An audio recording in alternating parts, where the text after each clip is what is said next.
Hi, this is Jim from Safetywars. Before we start the program, I want to make sure everyone understands that we often talk about OSHA and EPA citations, along with some other regulatory actions from other agencies, legal cases, and criminal activity. Everyone is innocent until proven guilty in a court of law. Proposed fines are exactly that, and they are often litigated, reduced, or vacated. We use available public records, news accounts, and press releases. We cannot warranty or guarantee the details of any of the stories we share, since we are not directly involved with these stories, at least not most of the time. Enjoy the show. This show is brought to you by safetyfm. And from the border of liberty and prosperity in the highway to the north, this is Safety Wars for Wednesday, January 10th, 2024. I haven't screwed it up yet. Well, what do you mean, Jim? I haven't screwed up the year. It's coming. I assure you, it's coming. How's everybody doing out there tonight? Let me make sure that we're on the air here. Yes, we are on the air. How's everybody doing? We're going to be talking about smart goals tonight. They're pitfalls for the safety professional. Last week I tried doing this, but we had technical issues. We couldn't do it. So I didn't post everything. I took down the videos and everything else. I don't know what happened, but we're going to do it tonight.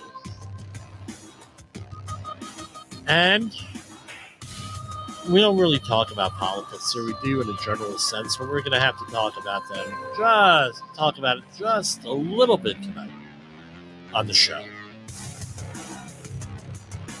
All right? And lack of empathy. What's that all mean? It means a lot. So, people not having empathy. And we wonder why we have issues.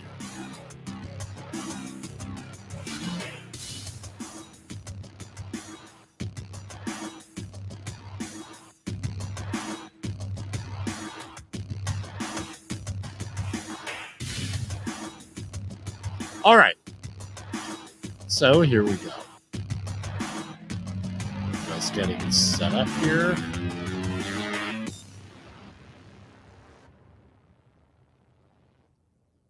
All right. So on the political end, we have Chris Christie ends his anti-Trump crusade.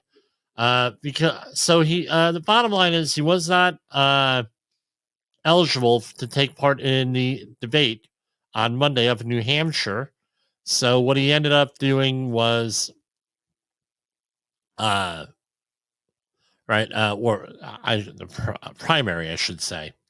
But what he ended up just saying, hey, look, that's it. We're done. Cut bait on here.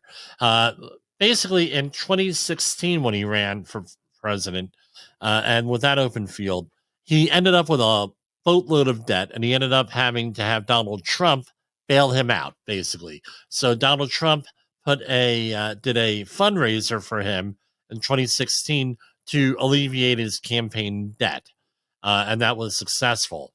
Then Trump became president. He was involved a little bit. I forget what role he had in the administration. He left, and there was other stuff going on, this and that. Now they have a falling out, and you can love or hate Donald Trump. It seems to go either one or two ways. Either you love him or you hate him, and he's out. So he did not make a major endorsement or an endorsement on anybody. He said he was on The View last week. I ended up watching that, unfortunately, and he come on, it's a joke. It's a joke. And he ended up with the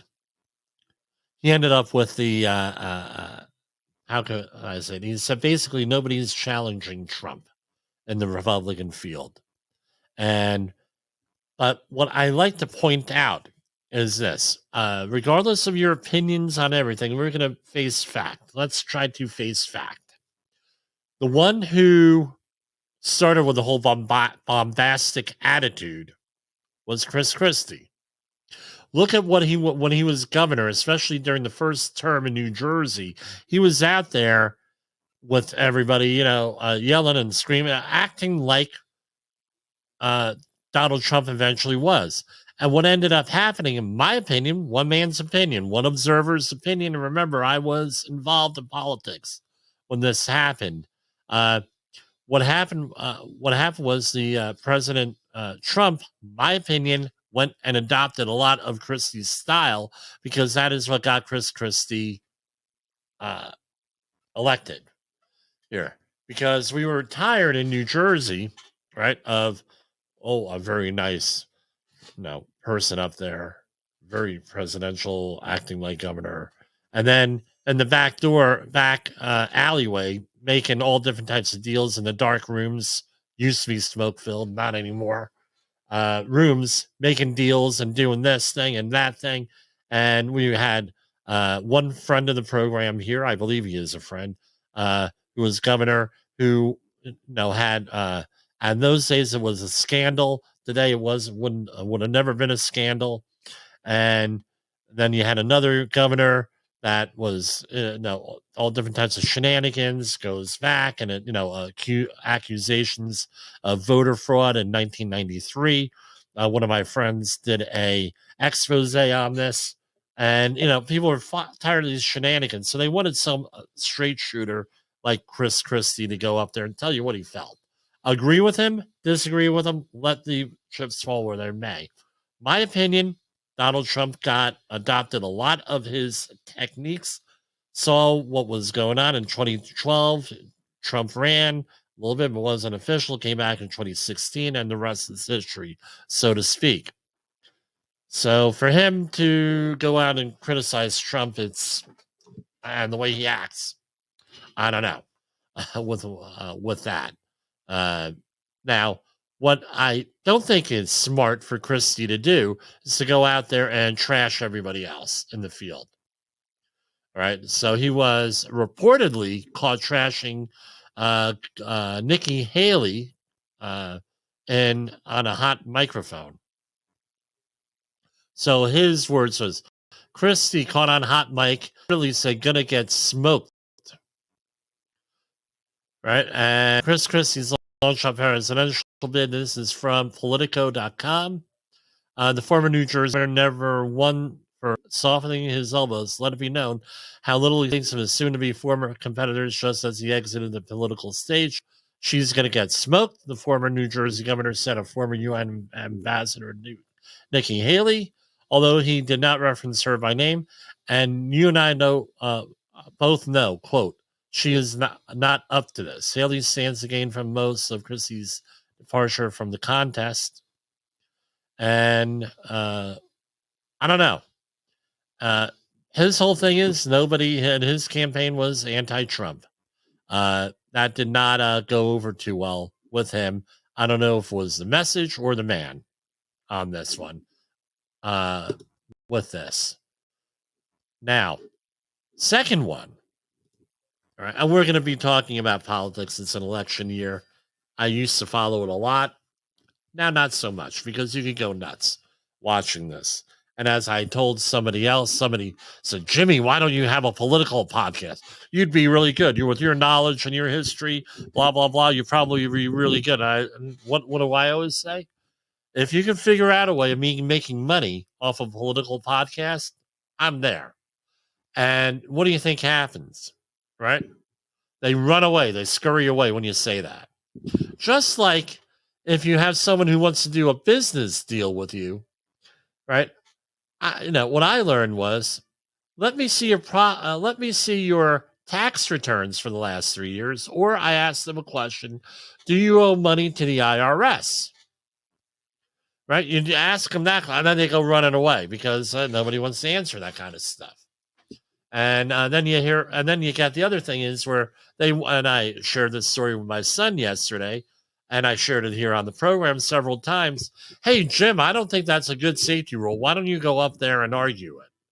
And then in front of whoever the decision maker is. And that decision maker is ready to fire whoever challenges their authority. So they try to set you up with that. And it's sort of like that with politics. Well, we're not going to say anything controversial.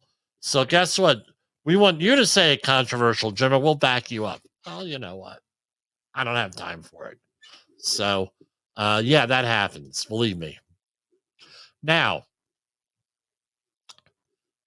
back in September, when we were at the HOP conference there in Orlando with the Safety FM people, Jayallen, Todd Conklin, and the whole cast of experts that were involved in that Conklin conference, right, there in Orlando. Right, one of the things, and I don't think that I'm saying anything proprietary here or anything. If I am, I'm sorry, but how the 5 principles of human and organizational performance, how they can apply to everything, right? And it's like a philosophy. It's not a system. You have plenty of systems, but this is not a system here. Here, and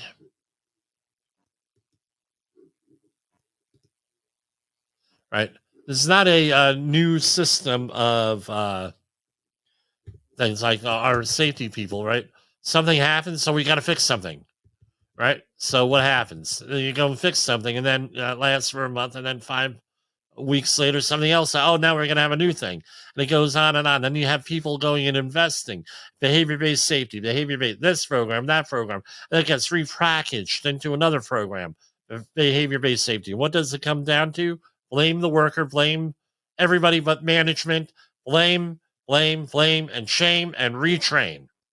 And that's what it degrades down to, because the people, right? So you're a manager and you feel like, hey, everything's on me. So what we have to do is I have to go and I have to fix things. I have to say something to upper level management, right? And because they don't want to hear the thing, well, Grooveno happens or stuff happens. You figure it. You know what I mean? So, and then that happens. Well, guess what? We saw this on the national stage for about the last week, maybe a little bit more. And that was with the one here, our Lloyd-Austin, our Secretary of Defense. All right, here. And you got all these commentators out there, right? And this is from, again, the Politico. President Joe Biden had a 2-pronged reaction when he first learned that his defense secretary, Lloyd-Austin, had secretly been hospitalized for 4 days. The first part was, is he okay? The second part, how could this happen? Meaning not being informed. Because apparently there's some laws and rules in place that say, well, the person has to be, the president has to be informed, blah, blah, blah. All right, now, let's apply the 5 principles of HOP here.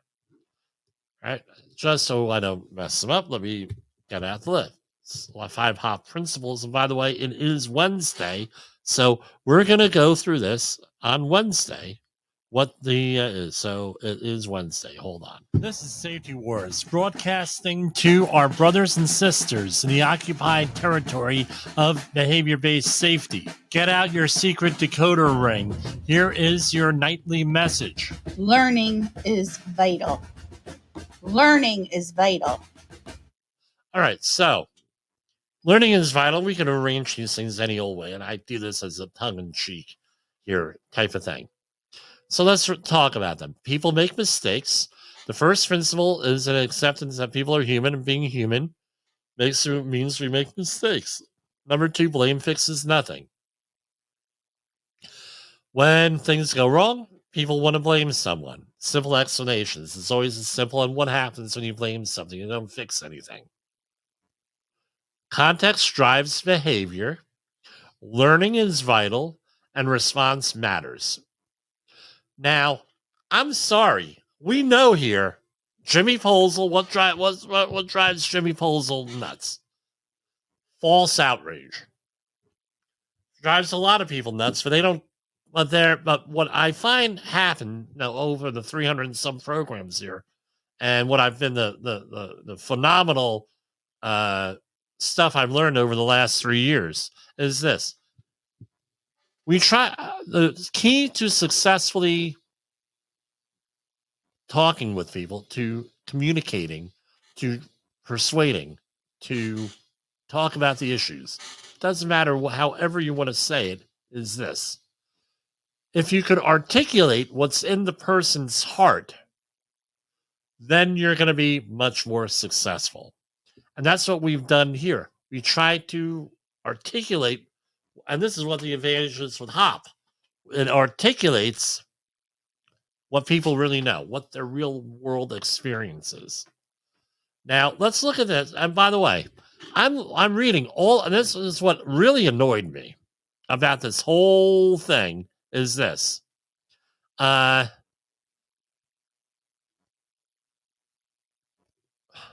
Nobody in this, and now they're saying, this is way after the fact, right? The first part in this political, is Austin okay, and how can this happen? All right.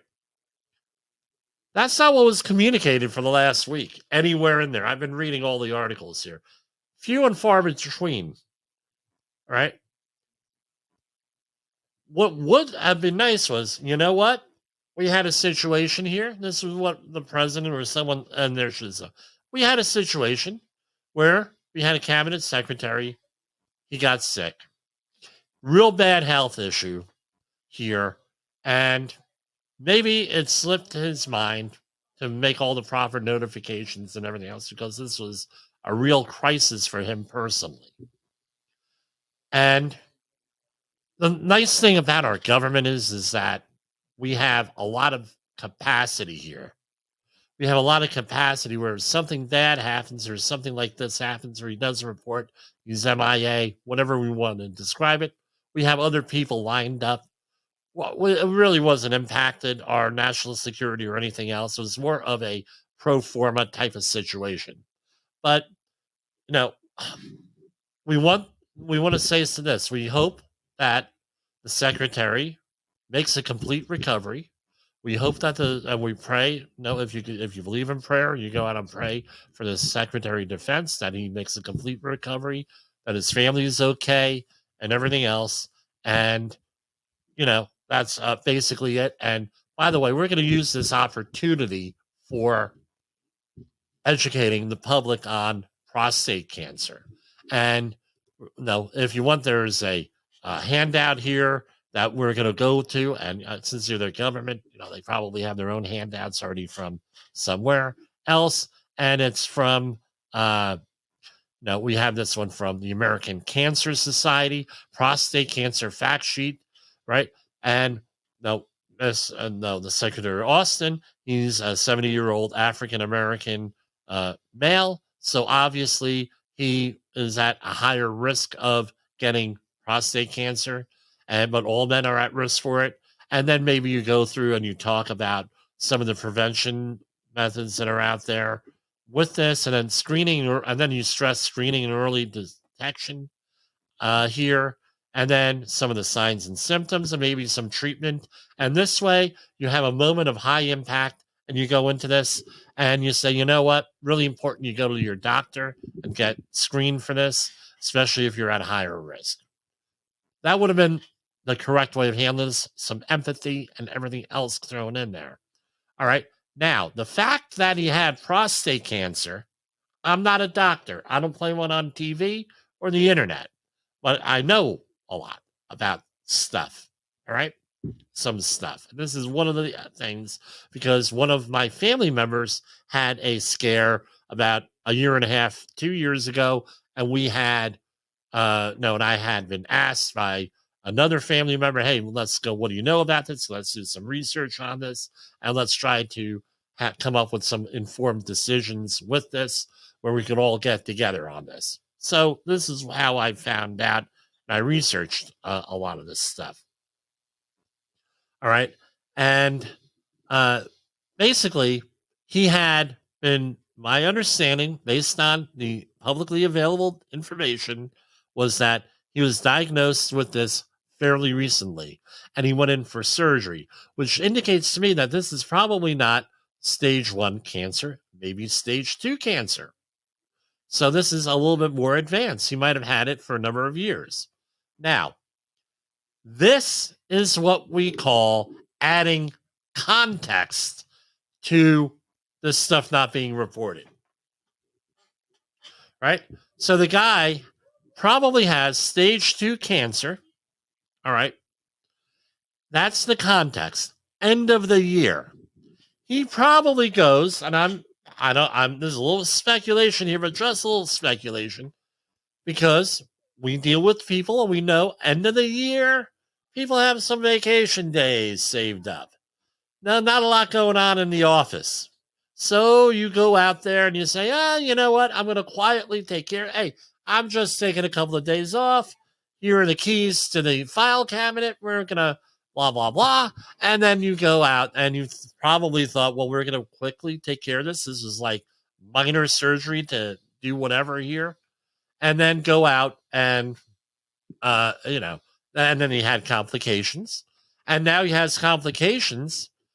I think I'm willing to forgive the guy for this, right? Because that's kind of person I try to be, is forgiving. Here is, okay, yeah, he didn't make the necessary notifications, but on the other hand, look at what he's facing personally. He didn't make the notifications that he was going to be out. Okay? All right. So, again, that's all context, right? Blame fixes nothing. Well, shame on him, he didn't report it. Okay, great. He didn't report this. Do better next time. Empathy. People make mistakes. He made a mistake. Okay, that's all right. He made a mistake. He apologized for it. Hey, we won't do that again. Blah, blah, blah. Well, this is a real serious thing, Jim. Well, yeah, it is serious. He didn't... you have procedures. But the thing is, how many times do we bend rules? Do we break rules? Rules are administrative things. Remember on that hierarchy of controls things that we talk about. Rules are an administrative function. All right? There we go. The least reliable way of doing anything is to make a rule. All right? Response matters. Their response matters. They look like, this is how I see it with this. All right? This is the way I see it. You have both sides of the aisle jumping down this guy's throat. Well, you didn't do this. You didn't make the notification. You didn't do all this crap. Nothing happened. The system allowed us to fail safely here. Pardon me. Allowed us to fail safely here. All right. Yeah, there were no issues. Why are we going after this guy? A little bit of empathy here, and we wonder with people, well, this could have been a home run for everybody involved. Both sides of the political aisle. Instead, they unite. Rather than unite in a positive way and maybe giving you some moment of high impact, we could talk about prostate cancer. We could talk about this. Hey, okay, we hope he gets better. Make it into a positive thing. They're both, he didn't do this. He didn't do that. Come on, guys. We wonder why that belief we have a problem in this country with everybody at each other's throats all the time. Everyone's afraid to move. No, we have a lot of good people in this country that could probably run this country confidently. Both sides of the aisle here. Maybe they'd be more in the middle area, maybe. All right? That could do, but they're afraid because they're going to get jumped. They're jumping people down their throats and everything. Come on. Now, I'm going to say this. I hope the guy makes a complete recovery. Right? I'm going to tell you, go on over to a legitimate charity like American Cancer Society for prostate cancer and things of that nature. Yes, I do have a family member that works for a cancer charity and a close family member. No, it's important to get legitimate information and very important information there on all this stuff, regardless of cancer. Make it into a positive thing. And I think they missed a huge opportunity there with this. And let's try not to be at each other's throats, right? And I'm going to go to commercial break, and we're going to come back with smart goals. In the professional safety community, communication and planning are just a few keys to your program's success. The question many practitioners have is, where do I start? Dr. Jayallen, the creator of the Safety FM platform and host of the Rated R Safety Show, has built a global foundation to help you along the way. Go to safetyfm.com and listen to some of the industry's best and most involved professionals, including Blaine Hoffman with the Safety Pro, Sam Goodman with the Hop Nerd, Sheldon Primus with the Safety Consultant, Jimpoesl with Safety Wars, Emily Elrod with Unapologetically Bold, and many others. As individuals, we can do great things, but as a team, we become amazing. Dial into safetyfm.com today and surround yourself with a powerful force of knowledge and support.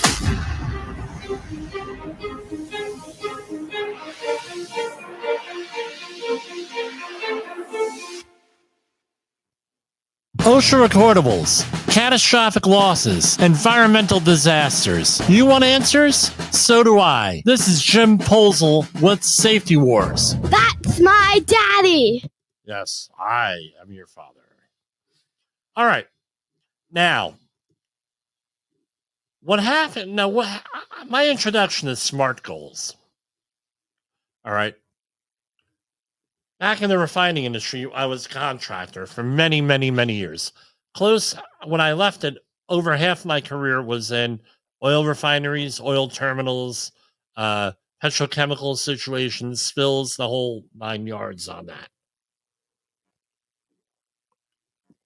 And one of the things we had to always come up with were smart goals. And what are they, right? Specific, measurable, achievable, relevant, and time-bound.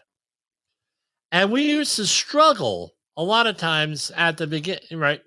Especially with some of my clients on writing these SMART goals. Because what happened is this. You need to have, if you're going to be successful with SMART goals, it has to be a team effort. You, the safety professional, cannot come up with SMART goals for the company. Why? Because most of the time, you're going to need everyone else to do things. So, for example, a SMART goal that a safety professional at a company might be able to come up with is we're going to rewrite a safety program. We're going to redo a trainings program. We're going to do all this stuff, right, where I can control.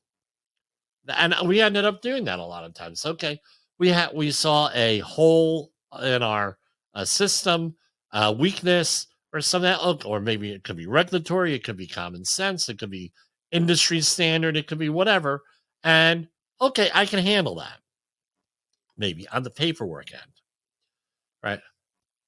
But we remember, paperwork is only one small part of safety. You have to get the whole team involved in a SMART goal. Now, what ends up happening is this. If you do not have this consensus and you have SMART goals, you run into problems. Because, if you're relying, for example, on people reporting, in that whole behavior-based safety, we're going to report things, and we're going to record things, you need other people doing it. You need the supervisors doing it. You need the foreman doing it. You need the workers doing it. You need everybody doing it. So this is like a bad thing to do. Some of the pitfalls, in my opinion, some of the pitfalls that I see is this. You write SMART goals, and those SMART goals get whipped out at some time. And what ends up happening is that they get it. Hey, you didn't meet your goal. Well, Again, we just went over human organizational performance. What was the context? Why didn't you hit the goal? Things of that nature. And what often happens more than not, my experience is this: we don't want to hear about your excuses why you didn't hit your goal. Well, you got, we had an agreed upon goal, right? You didn't allocate the resources for me meeting that goal. Or there were a whole bunch of other things that came on, accidents, injuries, it doesn't matter what it is. Or my job changed and everything. How are we supposed to meet that goal? So if you're a safety professional, you got to be very careful that it's not you coming up with the goals, because you need everybody together. Because if they don't meet the goal, you're going to get the blame. Most organizations, I'm sorry, most organizations are not run by fully self-actualized, non-psychopathic persons. Way it is, in my experience. If you work with an organization where everybody's fully self-actualized, people care about each other and everything else, you're working for a wonderful organization. Don't ever leave. All right? Psychologically safe and everything else. What is a business's primary goal? Again, it's a philosophy. Is it to make money, or is it to provide a service? And that service could be all different types, come in many different forms. Primarily, it's to make money. That's the way it is.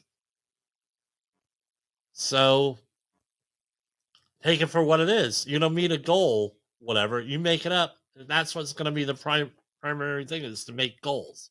And that's the whole safety third kind of thing, is to make money type of thing. And I say safety fourth. But anyway, I don't want to get off on a tangent. So they got to be specifics. Pick a specific goal.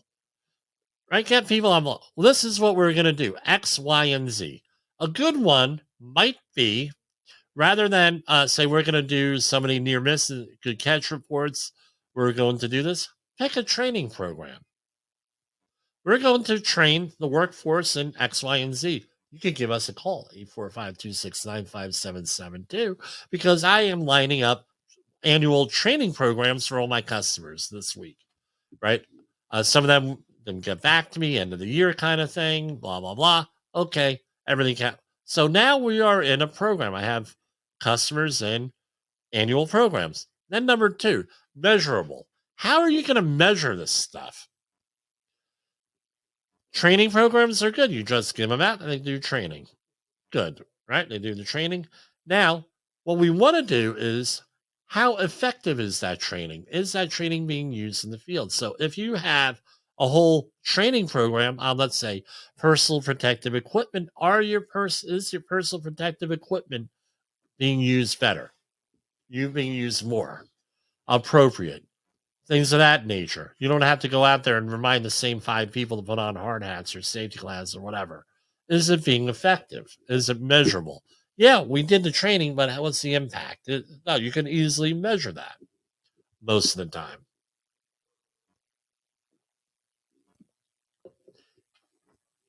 Achievable. Is it likely going to be achievable?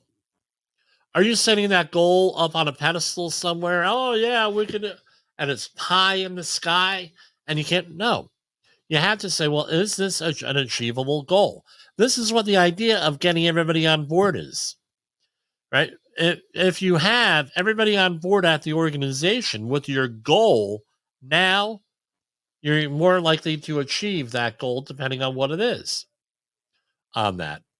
Then what's relevant, right? Here's what you need to think about the big picture. Is it relevant? So, for example,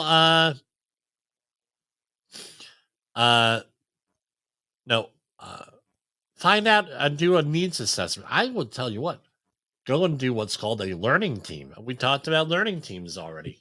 This is the everyday learning team thing. Hey, what do we do on that everyday learning team, aka audit? Well, how do we do work? How is it done? How can we improve it? Number 1. Number 2, you can have a incident learning team. When you have an incident, it's a response to an incident. You go out there and you figure things out. Oh, okay, hey, now we're able to do this. We're able to set a goal maybe because we had an incident or something. Then you have a management of change. What's up and coming in the field that now we can do that type of thing. And then is it time bound? Usually we give, and you say, well, we can have this achieved in 1 year, in 6 months, in 2 years. Hey, your goal could be 2 years, but you have to. But the fact of the matter is this: you need to go and get everybody involved and make sure that it's achievable. Because this is what happens. Well, it's really nice that we have these SMART goals, but we never achieve them. And guess what? You're to blame. No one's going to take the blame with this stuff. Right? No one's going to take the blame for this stuff if it doesn't happen. So you got to be very careful with this. I've seen this go really really south, really horribly, because people don't put in the effort for this stuff, don't put in anything in with it. So be smart. Now come to think, let me see if I have a list of SMART goals here that we used to do. Here you go. Hold on.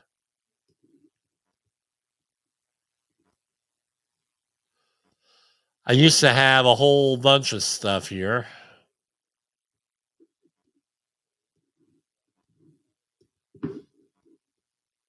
No.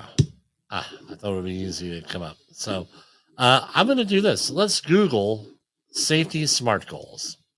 Maybe we have something. Yeah, I was prepared, but I'm doing this and you start talking and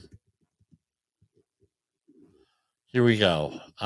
So this is from the California Department of Industrial Relations. And what they have, identifying measurable safety goals. Right? They have a wonderful thing here. But anyway, what to avert? Total recordable incident rates. Really important thing. Why? Because accidents happen at random. That would be a very dangerous thing. Total recordable incident rate. Number of incidents. Because what happens? That's the same thing as 0 accidents, 0 incidents, 0 illnesses sign out there. People are going to cover things up, right? And usually this is what happens. Injuries get covered up, right? Then the manager gets promoted or leaves the company 2 or 3 years later. And now a new manager comes in, and guess what? All of a sudden, injury rates go up. Why? Because things are being reported. Happened many times to us.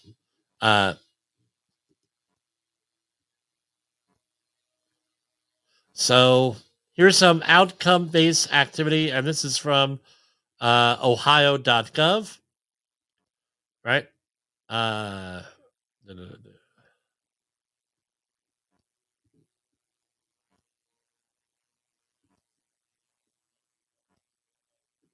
All right, I'm going to share this because this is too good not to share.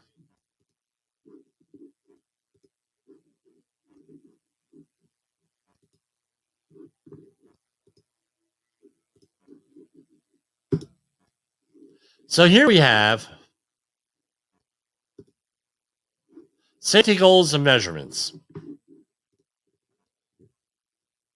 These are all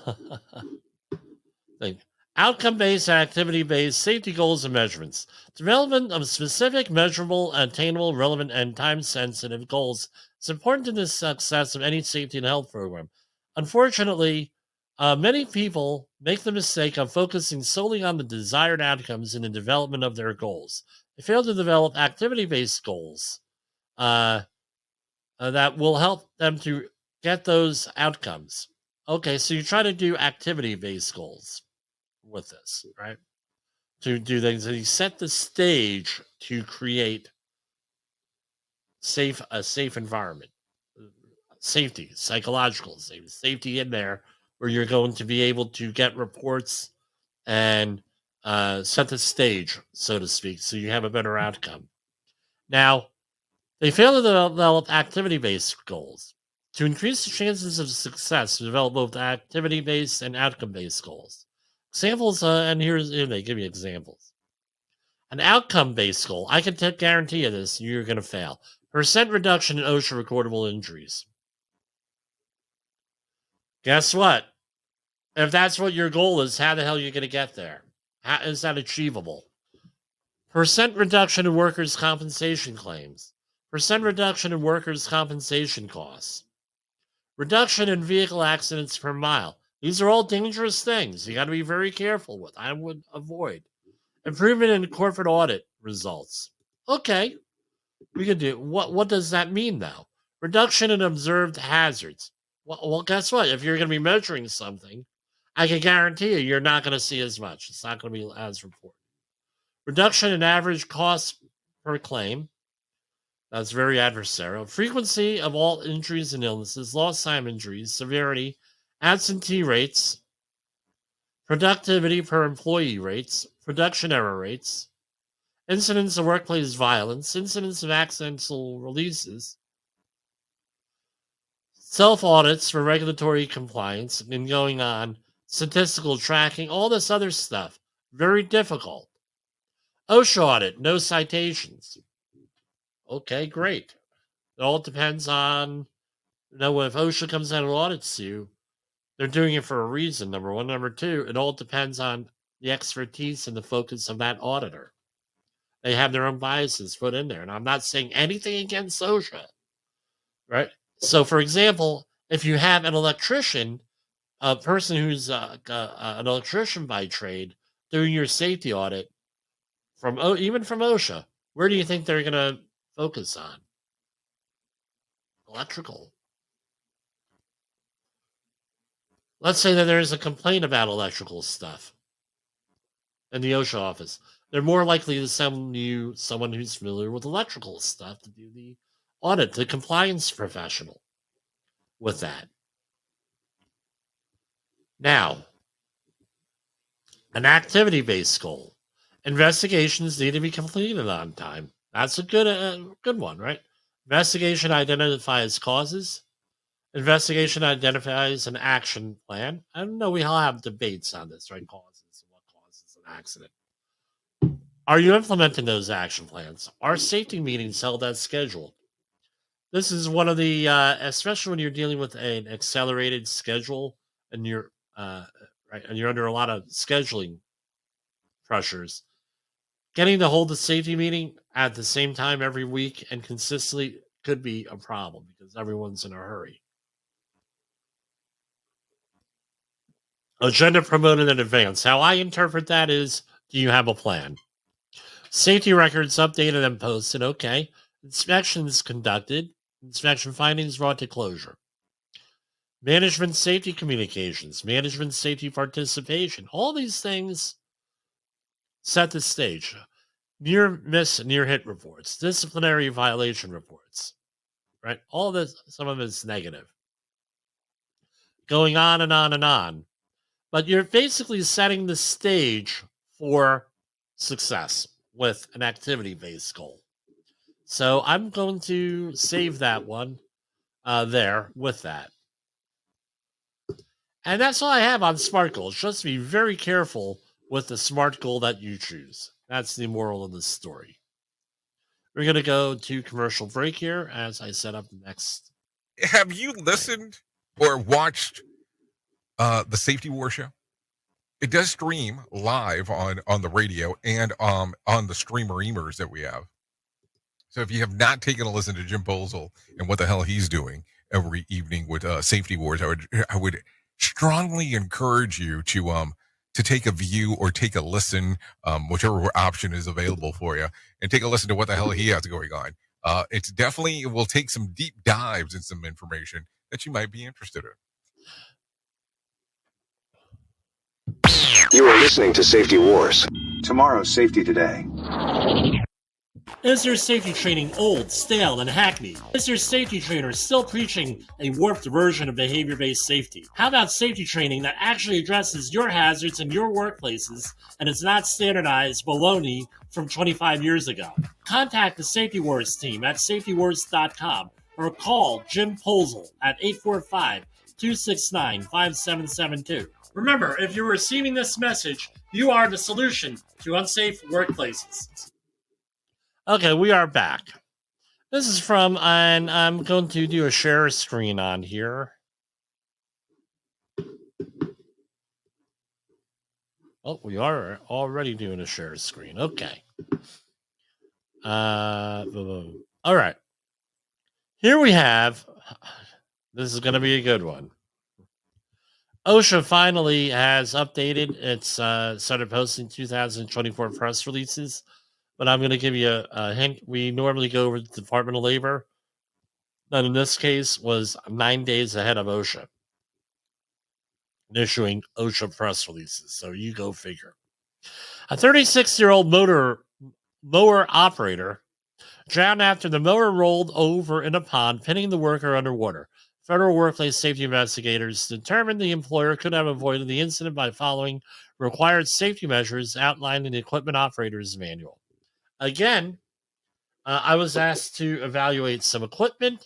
What's the first thing I did? Where's the operating manual? Oh, well, Jimmy, we don't have that. Well, we need to get it. What's the name of the equipment? Let me go and look it up. Very important that you do that.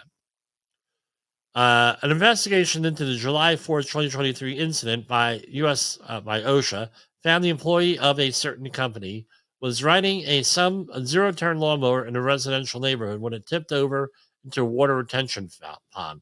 Investigators learned that the machine's rollover protection system was not engaged while operating on a sloping embankment near the pond, and the equipment was operated on a slope that exceeded limitations defined in the equipment manual. OSHA cited the employer for one willful violation for not having a rollover protection system in use for operating the equipment on a steep slope, and one serious violation for not providing potable water for drinking. Again, remember, they had a heat stress focus here. So, got to remember that. The agency cited the same company after a similar fatal incident in July 2015. In that investigation, OSHA issued 5 serious citations and a proposed $18,200 in penalties. Once again, the company's failure to, and I'm not mentioning the name of the company, you can go look it up, to implement required safety measures has cost the life of a worker, said OSHA Area Office Director Danielle Jindra in Tampa. Employers are responsible for ensuring the correct equipment is used for each change in the work environment and that workers are protected from hazards with that. Now, let's see what we have here. Hey, they got this. Now, right? I always love it when they put up links.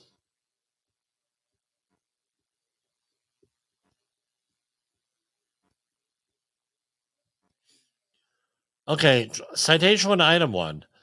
Potable water was not provided in all places of employment for drinking, washing of the person, cooking, washing of fluids, washing of cooking or eating utensils, washing of food preparation.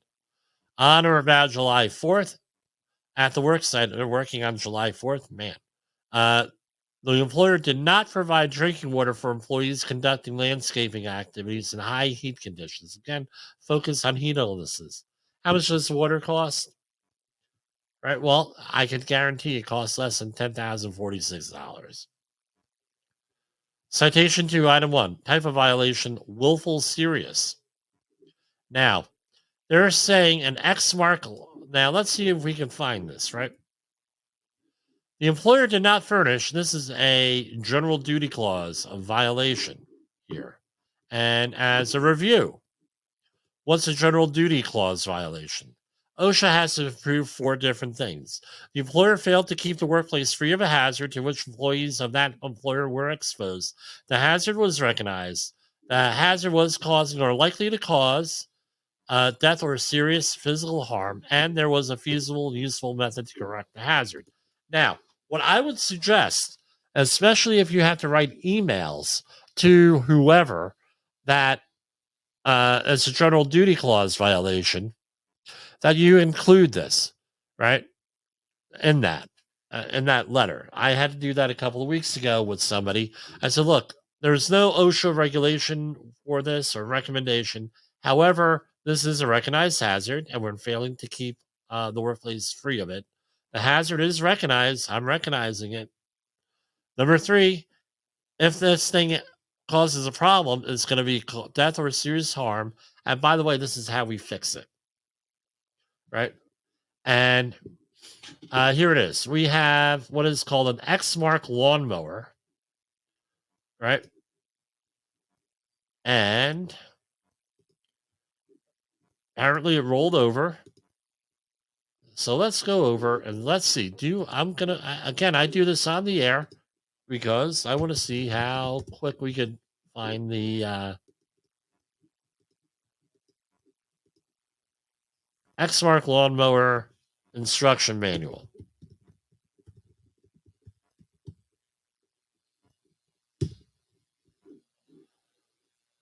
All right.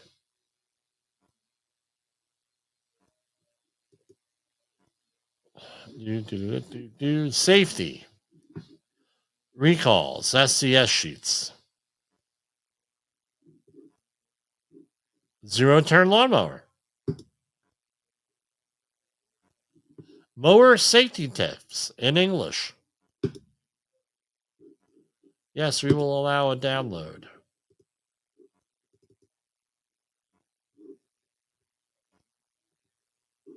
All right. Now let's... here we're going to share this one.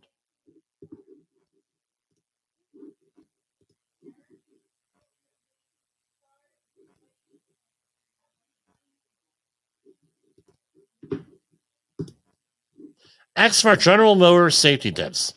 1. Read and understand your operator manual. 2. Do not add gasoline to a running hot engine. Do not operate the lawnmower when consuming alcohol. Wear appropriate clothing. Pick stones, toys, and debris, or debris, as my mother would say, from the lawn to prevent injuries and damage from flying objects. Never allow children to be passengers there. Keep children and pets at a safe distance, right? Be careful when mowing on slopes. And follow directions, right, on this. Interesting. Now let's go back. Let's see. Product manual. Let's see what that says.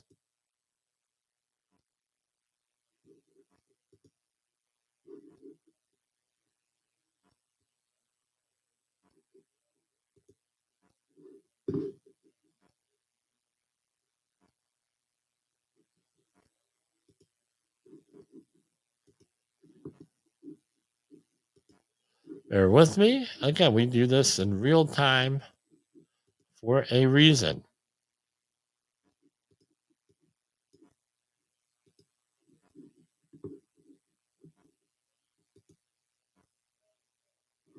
Okay. My point here is this. Very easy to look up the information. We have owner's manuals on top of owner manuals on top of owner manuals here.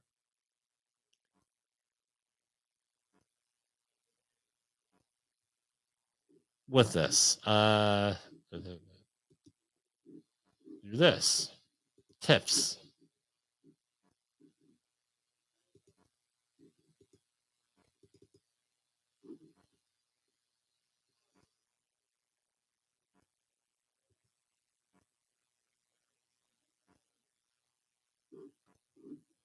Well, I like about it, everything is 1 page long. Well, okay, I'm going to digress here. Let's go back to the OSHA violation here. I'm sorry. I know this. If you're on the video, this all makes sense. We're going through stuff. Well, the idea here is this. The instruction manuals are available, are 100% available here. Why not go out and share them. Why? Because I don't want to share them. I guess. Or hey, we don't need to share them. I don't know. That's usually what I hear. I'm not saying this is necessarily what happened here, but that's usually what I hear. And let's get back here.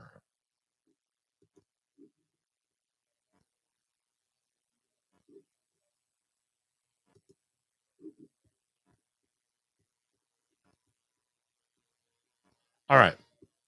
So, among other methods, a feasible and acceptable abatement method to correct this hazardous condition would be to ensure operators are not operating on the edge near drop-off steep embankments, water ditches, and rocks. Ensure the roll bar is raised and in the locked position while operating the mower. Develop and implement an operator training program. Yeah, you have to train people on how to use a lawnmower. Prior to the use of the mower, determine the angle of the slopes to be moved with the slope indicator. There's a slope indicator, and only mow slopes that are within the limitations of the mower. That was $156,000. They hit them up for the maximum. So what's my point here? Some of the other things. So here you have a lawnmower. You can say, well, Jimmy, I don't think we need to train people on how to use a lawnmower. Yeah, you do. Got to train everybody on everything. It's just the way it is. Or, no, as part of the interview process, show me how to inspect a ladder. Tell me about a ladder. I used to go, when I would interview people that were safety professionals, I would do stuff like that. Oh, what are you looking for on a ladder? Here's a picture of a job site. Explain to me what some of the hazards are here. That's the way I would do it. Again, training on it. Take them out. Hey, go through the instruction manual. Go through, have them sign a safety meeting form. Oh, yeah, this is how you do it, blah, blah, blah. But the thing is this. You don't have them sign something and send them on their merry old way, la, la, la, la, la, la, la. And then you go down and, go down to the coffee shop there. I won't mention the one, that Seattle-based one, and hang out there all day, drinking coffee and eating chocolate croissants. You got to go back there and audit the person and say, hey, what's the issue here? Let's audit them. Are they doing this? Because I told them to do something, they didn't do it. That sort of thing. Right? So it is. Now you may say, well, this is like a joke. Training people on how to do all simple things that they should know. Guess what? It's going to get worse. There was an article up here tonight that I was going to share. I didn't share on people not being able, right? The military especially is coming up with shortfalls in recruitment, and all because the kids aren't interested in that career. Okay, number one. Number two, if they do get them in there, they have to train them on everything. Why? Because they don't know. They know computers. They know smartphones, right? They know video games. They don't know how to go out there and do simple, basic things. Way it is. That's why I'll put in the plug for the Boy Scouts. Boy Scouts helps kids a lot of times learning this stuff. But anyway, that's all I got for tonight. No, I'm trying to keep these under 1 hour, these programs. And for Safety Wars, it's jimpoesl. We're going to do our outro here, and we'll see you tomorrow. The views and opinions expressed on this podcast are those of the host and its guest and do not necessarily reflect the official policy or position of the company. Examples of analysis discussed within this podcast are only examples. They should not be utilized in the real world as the only solution available, as they are based only on very limited and dated open source information. Assumptions made within this analysis are not reflective of the position of the company. No part of this podcast may be reproduced, stored in a retrieval system, or transmitted in any form or by any means, mechanical, electronic, recording, or otherwise, without prior written permission of the creator of the podcast, Jay Allen.